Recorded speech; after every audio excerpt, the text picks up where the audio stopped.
Sisot na po ang scholar sa kanila. Ano po?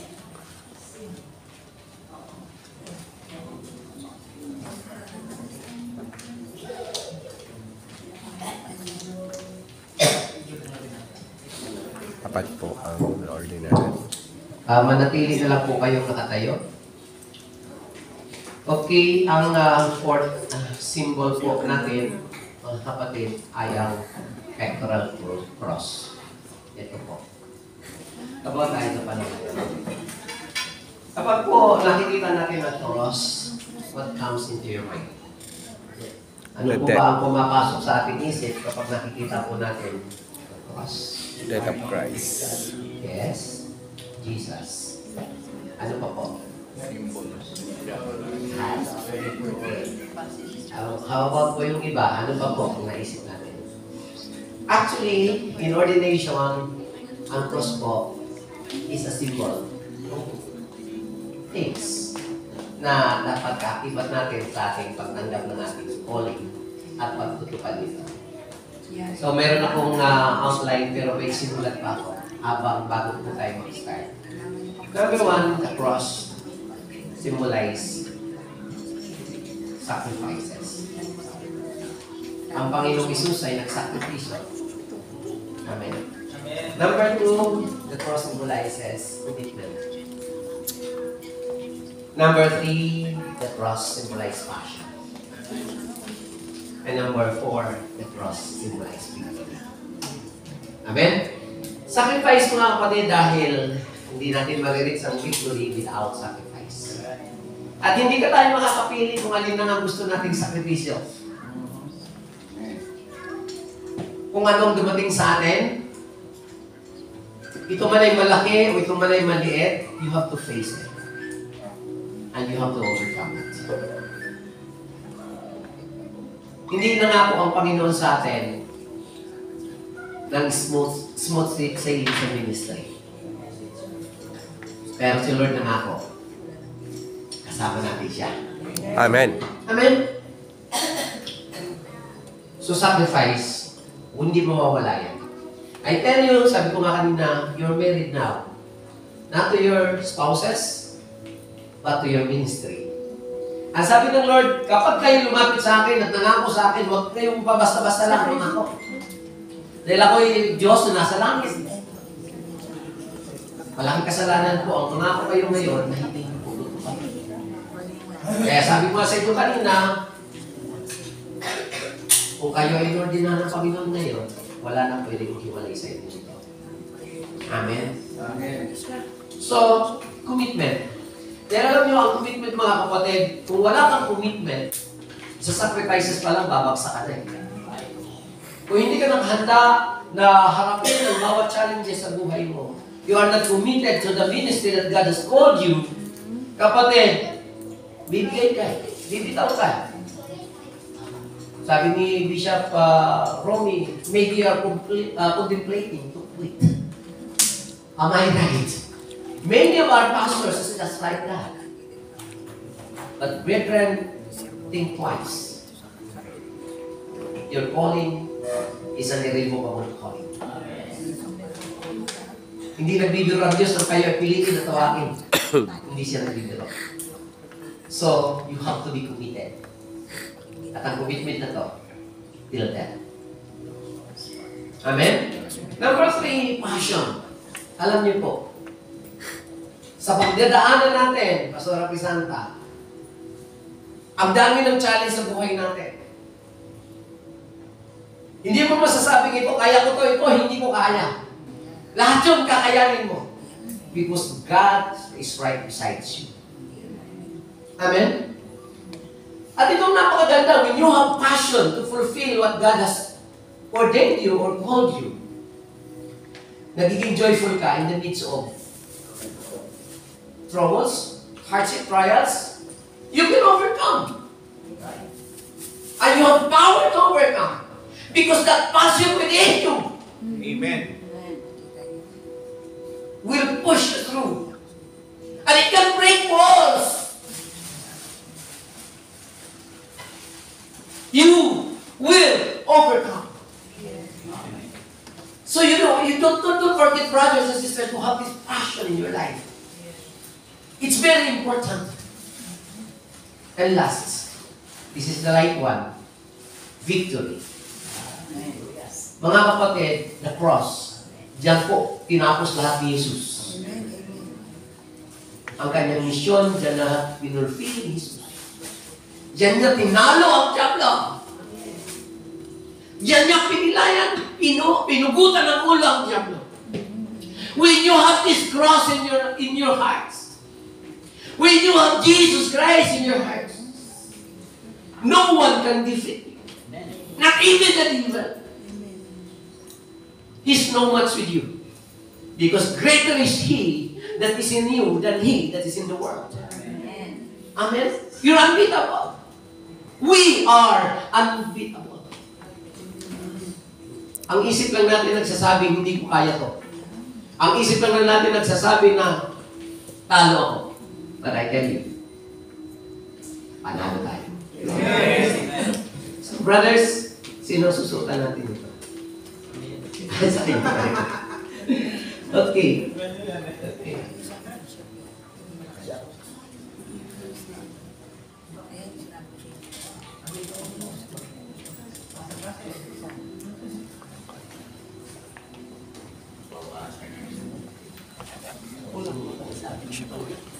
Okay, let me call on Bishop Altomarin for the ring.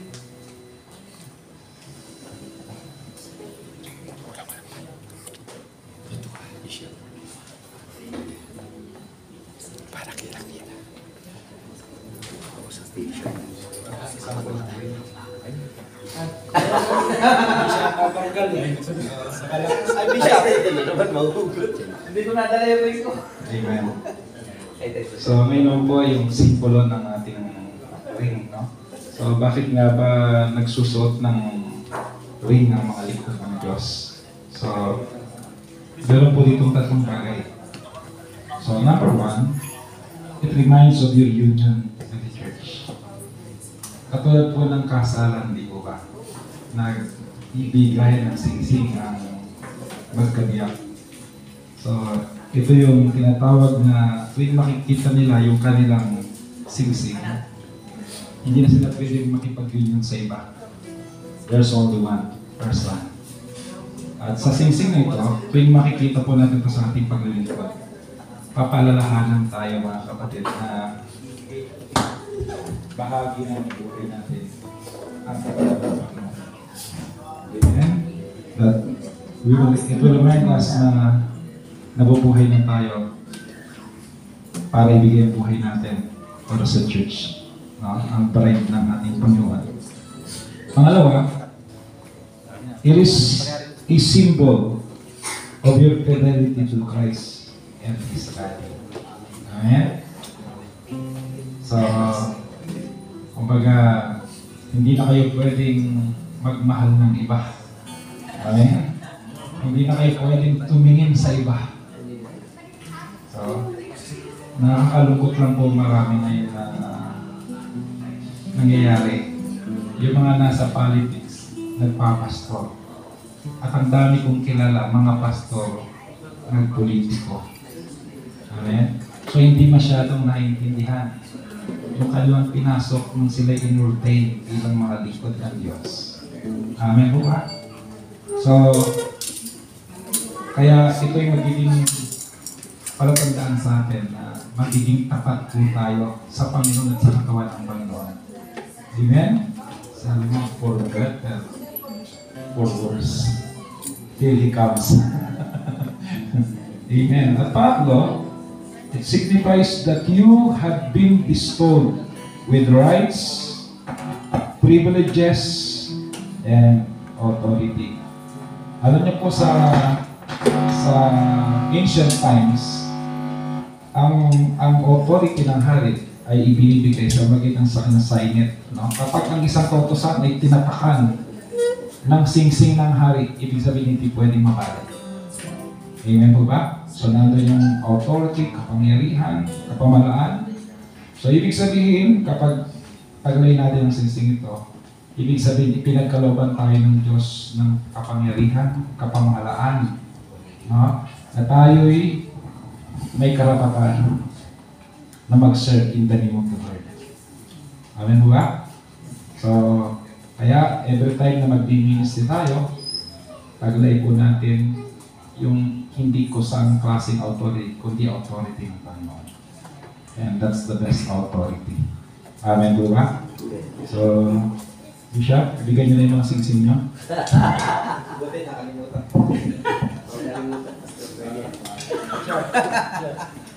Sadi, salamat. Okay po, purihin po ang Panginoon mga kapatid. Di na na-explain ni Bishop. Bishop PJ, may kulang pa yung Bible. Bible mo na. Tuloy ko na. Okay, sige po. Tutuloy ko na raw.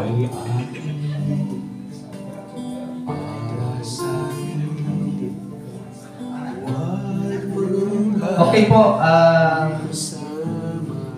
importante po ang Bible sa atin pong paglilingkod sa Panginoon. Because the Bible serves as our guide. The Word of God. Marami tayong mga lugar na pupuntahan na hindi pa natin napupuntahan. Napapadakuin tayo ng Panginoon.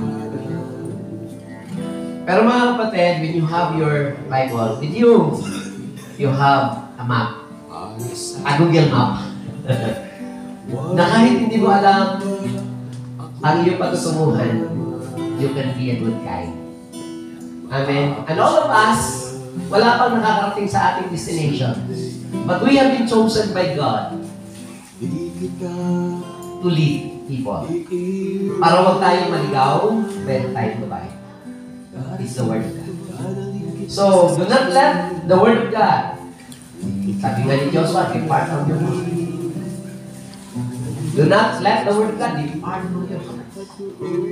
Because this is our guide to our destinations na wala pang isa man sa atin ang nakararating. And if this Word of God ang maging gabay natin, tiyak ako, mararating natin ang hangganan ng ating sakit. So mga kapatid, take the Word of God. Okay, sinong tatanggap ng Word of God? Okay, kaya na natin ibigay. Okay, as a symbol na you receive the Word of God as your guide sa inyong ministry. Then last mga kapatid, yung staff. This is the last symbol that we'll be sharing to you. Marami po tayong iba pa hindi na natin gagamitin. But I felt so important that the staff ay kailangan natin ma-explain. It's part of your leadership. Ay maunawaan natin kung anong staff. I know all of us are familiar with staff. Staff quite different from rod. Kasi ang rod po ay maikli lang yun. But the staff is mahaba po yun with top. So, staff, number 1, symbolizes protection. No? Ang mga shepherds then, mga kapatid, kapag ang kanilang mga tupa ay, kasi po ang mga tupa, likas sa kanila, malalabo, mata, at kung saan nagsusuot. Ang ginagawa po ng leader o ng shepherd ay inakalawit sila. O lumili siya ka ng daan. So this is a reminder to all of us as leaders that has been called by God, na huwag mong pabayaan yung sheep mo. Hindi po kayo lumipat sa iba, o bahala na sila doon. Okay na. If God entrusted to you that sheep, then protect it. You are the responsible person for that sheep. It's not. You have to bring them back to the fold. Amen? Mga kapatid, there are times, sabi ko nga, there are so many predators in our times today. Sometimes, they were like us, pastors. Pero dahil hindi sa kanila yung sheep na yun, supposed to be hindi nalalagaan yun. Kasi hindi yun sa kanila binigay. So you have to get them back to the fold. Responsibility. Remember mga kapatid, at kahit kayo nasa likuran, According to the Word of God, Jeremiah 3:15, it was God who gave you pastors coming from His own heart. So, ibig sabihin nito mga kapatid, if it is God who gave you pastors, then, mga kapatid, when you do not receive this pastor, actually you do not receive that. Because it is God's will. Pastors comes from His heart. Amen?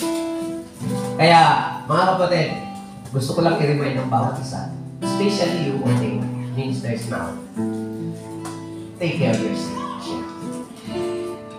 Aside from that, mga kapatid, ang staff po, mga kapatid, is also symbol of leadership. Wala kayong makikita, even in the Old Testament, na history sa kasaysayan, na ang ship ang may dala ng staff. Kung may nakita na kayo, pakisabi lang sa akin, baka nagkamali na ako ngayon. There are times in our ministry na mayroong nagdudulong-dulungan na gusto niyang pagunahan. No. Mga kapatid, ikaw ang binigyan ng Lord ng authority. Take control of that authority that God has given you. Kami po ni Bishop Noe, tawag sa amin B1, B2. Opo. Kasi lagi kami magkasama. At nakakatuwa naman, hindi niya ako iniiwas. No, lagi niya ako sinasama. Magkakilala kami even before. Kahit nung tinaningan na ang buhay niya, 6 months to live. 2 beses kong inihi ng abuloy yan. Opo, totoo po ito. I'm not joking mga kapatid. Ayun na siya, nakakarinig kayo, pasawa niya. 2 beses kong hiningi ng abuloy yan dahil akala ko mamamatay na. Inalagaan ko yun sa church, the whole family of them. Without me knowing that God has a plan. Amen. Sabi ko sa kanya noon, Pastor, you have to preach. Kasi, tinawag kang pastor. The confidence in him parang nawala na. Because of this grabe yung kanilang pinagdaanan. Pero sabi ko, Pastor, kayo, bumangon, naasahin sa Malolos. Then one day, assistant yun ako.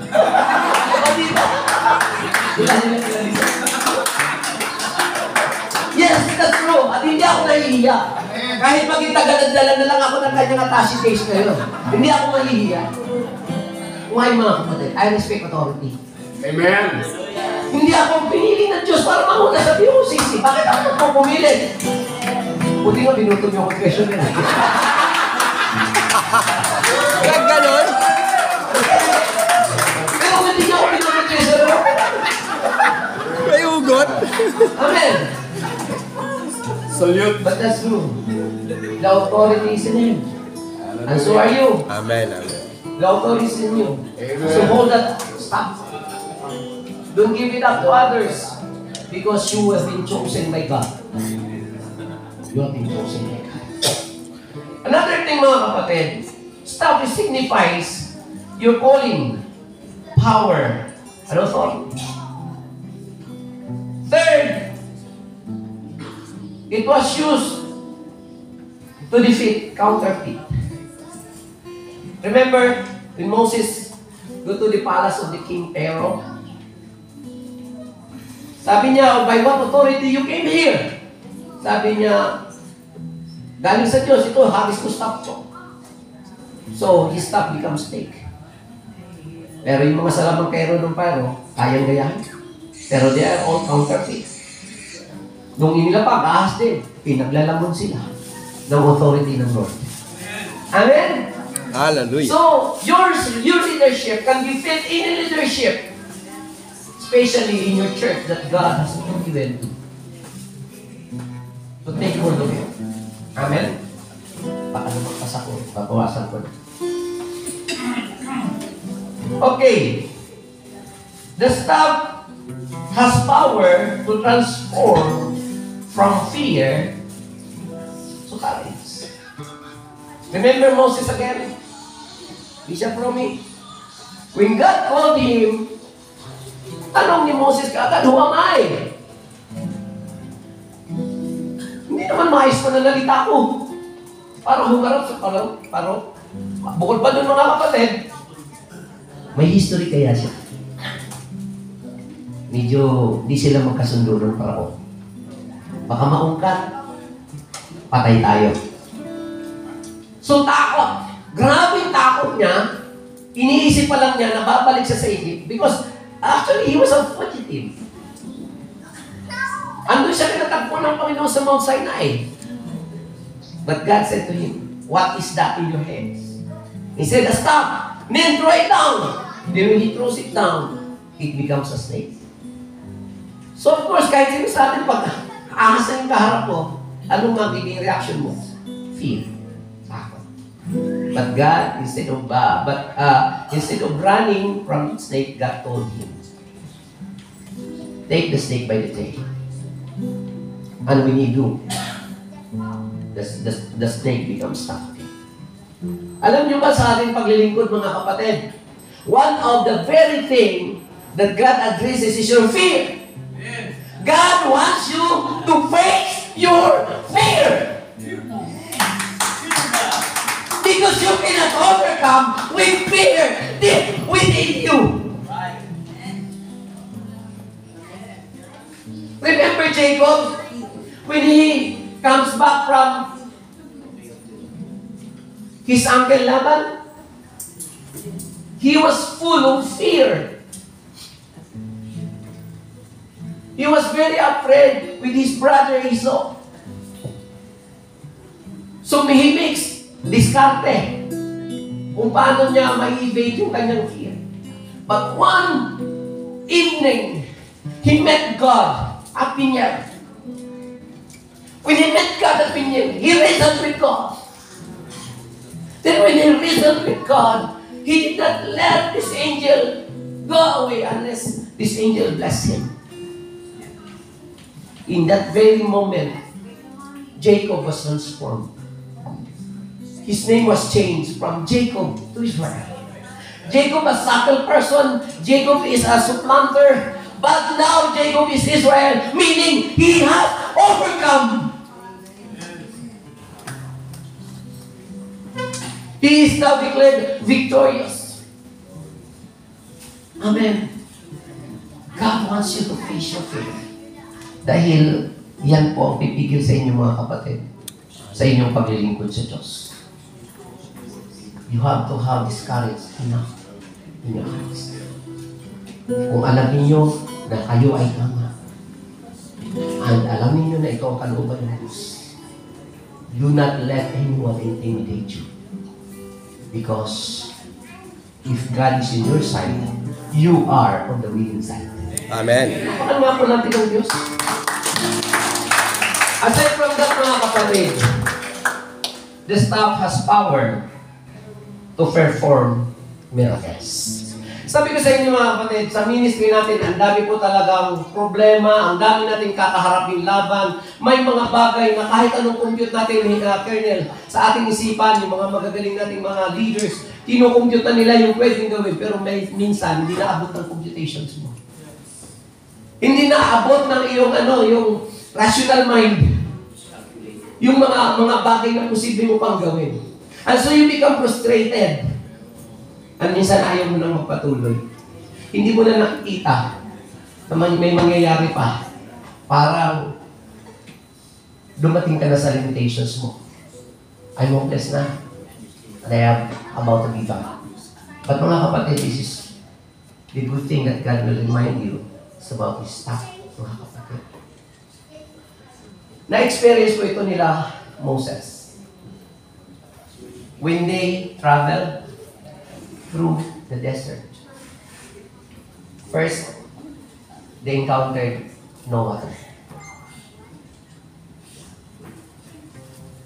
People are complaining. Sa atin, bilang mga leaders, tayo takbuhan ng mga tao, tayo ang paggagalitan, tayo ang magpagre-reklamuhan. We are no different like Moses. Oh, we are no different. May reklamo din sa atin. At si Moses din, ang kagandahan sa kanya, he comes to God. And God asked him, what is that in your hands? He staff. Then strike the rock. And the water flows. See, mga kapatid, ano po yung significance nun? Yung authority na mayroon si Moises. Amen? Through that staff, it's a symbol of his authority. And then miracle flows. So see, kayo rin po mga kapatid. When you have this authority, mga kapatid, hindi limitado ang miracles ng Lord sa inyo. Sa inyong leadership, sa inyong church. Po-flow po talaga yan. Another thing, mga kapatid, when Moses or the Israelite battles the Amalekites, they have no experience in battle. They are not trained for war. And these Amalekites are trained people. And they go to war. The only power that Moses has is to pray. Mga kapatid. He stood up in a high place, raising his hands with the staff as the symbol of authority. When his hands and the staff are raised, the Israelites are winning. But when he get tired, bababa niya yung kanyang kamay, they were losing. So it's good to have Aaron and Hur in your side. Amen? So, staff is a symbol of authority. Last na lang po, patawad mga kapatid. Ang dami kong gusto mo sabihin sa inyo. Pero I think that's enough. Last, the miracle in passing the Red Sea. Ito po mga kapatid, again, people are complaining because at their back, the Egyptian is coming. At the right side, mga kapatid, ay malalim po yung bangin. At on the left side, walang pwedeng tumakbo dahil naroon po yung matataas na bundok. The only thing they have is in front of them, which is the sea. And God said to him, because they were complaining, what is that in your hands? Lord, the staff. Siguro ganito na gawin natin. What is that is in your heart? Lord, my authority. My authority, Lord. I am your leader. Kasama kita. At kapag tayong dalawa, Lord, partner, even the Red Sea can be divided. Amen. So ano sa tingin ninyo, sinabi ni Moses nung ay hahati niyo ng dagat? Stand still and see the salvation of the Lord. Wow! Eh, ikaw. Ikaw. See, divide. Two, ito. Nung binasa yung staff niya, ang sinigaw ni Moses, see, divided by 2! Hindi, joke lang po yun. Binibreak ko lang po yung ating seriousness. Pero mga kapatid, I'm really serious with sharing to you. When you have this authority coming from God, nothing is impossible. And yet, even the Red Sea can be divided. It's not the staff itself has the power. It is God who has given you the authority, has the power to transform. It does He who gives you the power to overcome. So nothing to fear. God is sovereign. He is in control of everything. Amen. Use that stuff always when you go to your ministry. Yes. Remember always, God has given you this stuff. God bless you. So yun po, tinatawagan ko po lahat po ng mga bishop, mga senior pastor para po ipag